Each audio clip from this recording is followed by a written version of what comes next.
اردو ادب کی مختصر ترین تاریخ از ڈاکٹر سلیم اختر، باب نمبر 9، لکھنؤ میں اردو ادب، لیکچر نمبر 124۔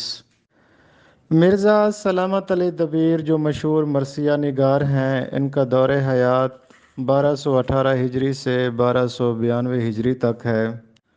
رشک، بحر منیر، کلک، ناسک، وزیر برق اور صبا یہ دبستان لکھنؤ کے مشہور شعراء ہیں، اور اپنی تمام کمزوریوں اور خامیوں کے ساتھ ان کے کلام میں لکھنویت ملے گی۔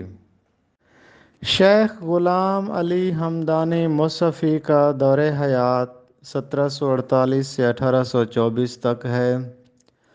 مصفی کے اردو اور فارسی دواوین کی تعداد: مصفی کے 8 اردو دیوان ہیں اور 3 فارسی دیوان ہیں۔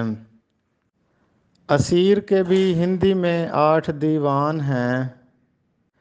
ایک اندازے کے مطابق شیخ غلام ہمدانی مصفی کے 134 سے زائد شاگرد ہیں۔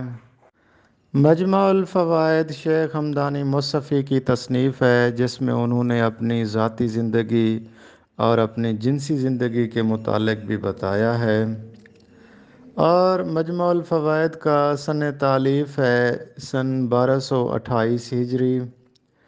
انشاء اللہ خان انشا کا دور حیات ہے 1752 سے 1817 تک۔